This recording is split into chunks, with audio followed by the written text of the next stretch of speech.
14 जनवरी को Catholic church संत देवसहायम पिल्लई का पर्व मनाता है।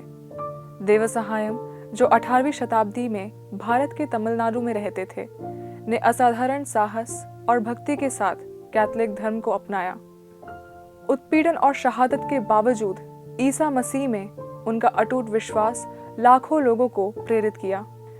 15 मई 2022 को पोप फ्रांसिस द्वारा उन्हें संत घोषित करना, जो भारतीय ईसाई साक्ष्य की समृद्धि को पहचानने सार्वभौमिक चर्च के लिए एक महत्वपूर्ण क्षण था।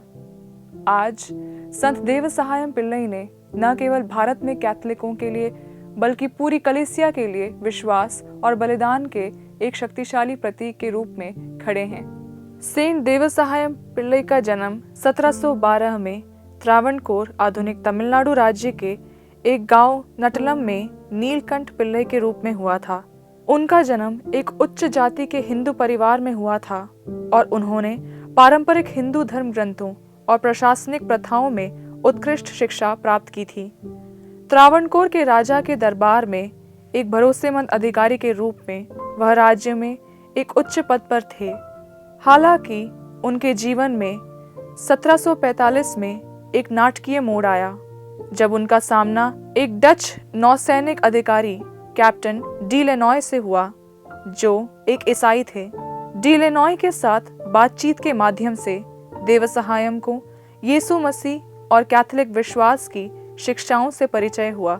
गॉस्पेल से गहराई से प्रभावित होकर देवसहायम को 14 मई 1745 को कैथोलिक चर्च में बपतिस्मा दिया गया, जिसका नाम लाजरस रखा गया, जिसका अर्थ है भगवान ने मदद की है।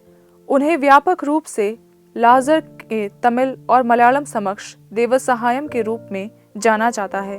अपने बपतिस्मा के बाद देवसहायम ने पूरे दिल से ईसाई धर्म अपना लिया। उनका रूपांतरण केवल आस्था का एक निजी कार्य नहीं था, बल्कि यीशु मसीह के प्रति उनकी प्रतिबद्धता की एक सार्वजनिक घोषणा थी। उन्होंने अपनी जाति के विशेषाधिकारों और भेदभावों को त्याग दिया और ईसाई शिक्षा को अपना लिया कि ईश्वर की नज़र में सभी लोग समान हैं। देवसहायम ने सक्रिय रूप से प्रचार किया और मसीह के संदेश को अन्य लोगों के साथ साझा किया, जिनमें हाशिए पर रहने वाले और निचली जाति के समुदाय के लोग भी शामिल थे।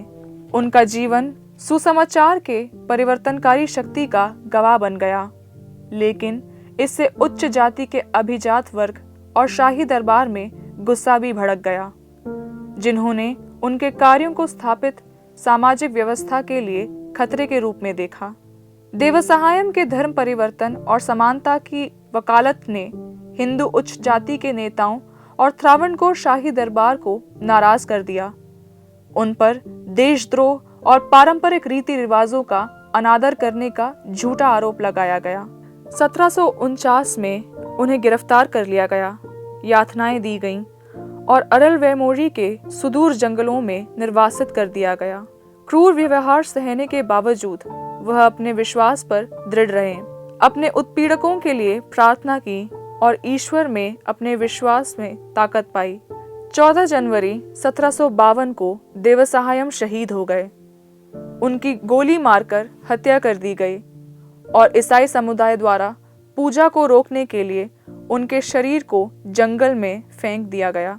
हालांकि बाद में उनके पार्थिव शरीर को बरामद कर लिया गया और उन्हें तमिलनाडु के कोट्टार में सेंट फ्रांसिस जेवियर कैथीड्रल में दफनाया गया, जो तब से भक्तों के लिए एक तीर्थ स्थल बन गया है। संत देवसहायम पिल्लई का जीवन भारत में कैथोलिक चर्च और सार्वभौमिक चर्च के लिए बहुत महत्व रखता है।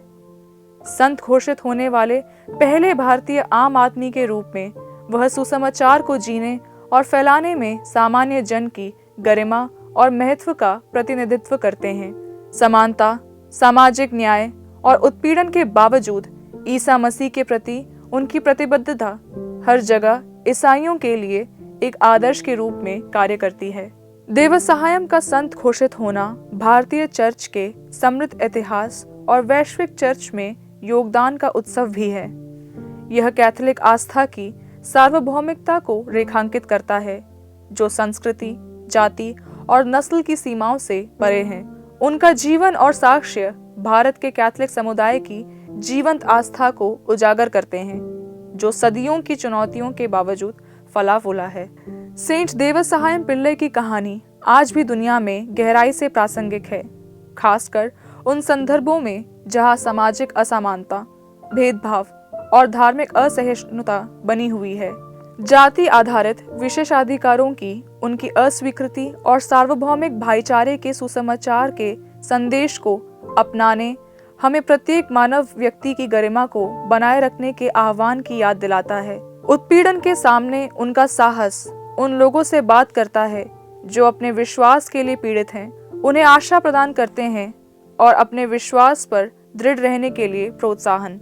ऐसी दुनिया में जो अक्सर शक्ति और विशेषाधिकार को महत्व देती है, देवसहायम का जीवन हमें विनम्रता, न्याय और सच्चाई के लिए बलिदान देने की इच्छा के साथ जीने की चुनौती देता है।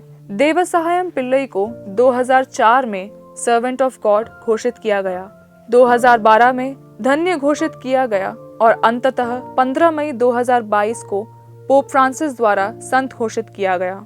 उनका संत घोषित होना उनके जीवन और शहादत के सार्वभौमिक महत्व की मान्यता है और यह भारतीय ईसाई धर्म के समृद्धि का जश्न मनाता है। कोट्टार में देवसहायम की कब्र एक तीर्थ स्थल है जहां भक्त उनकी हिमायत के लिए इकट्ठा होते हैं और उनकी स्मृति का सम्मान करते हैं।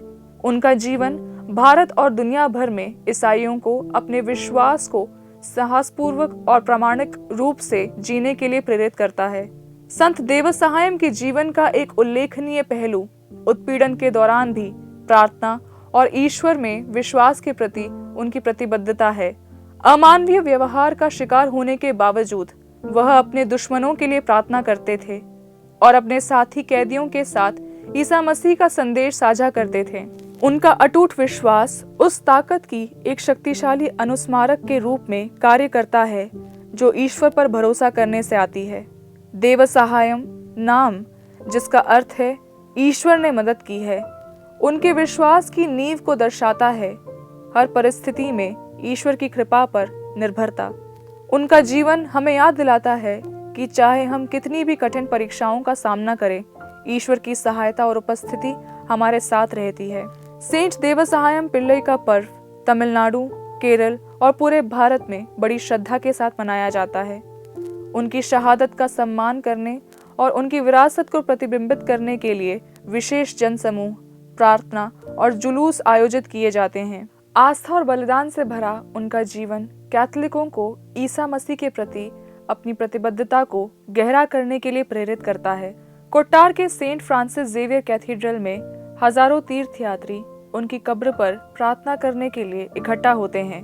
जैसे ही हम 14 जनवरी को सेंट देवसहायम पिल्लई का पर्व मनाते हैं, हमें उनके असाधारण साहस, अटूट विश्वास और सुसमाचार के प्रति प्रतिबद्धता की याद आती है।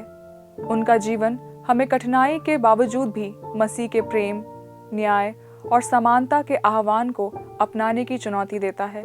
हे संत देवसहायम पिल्लई, हमारे लिए प्रार्थना कीजिए।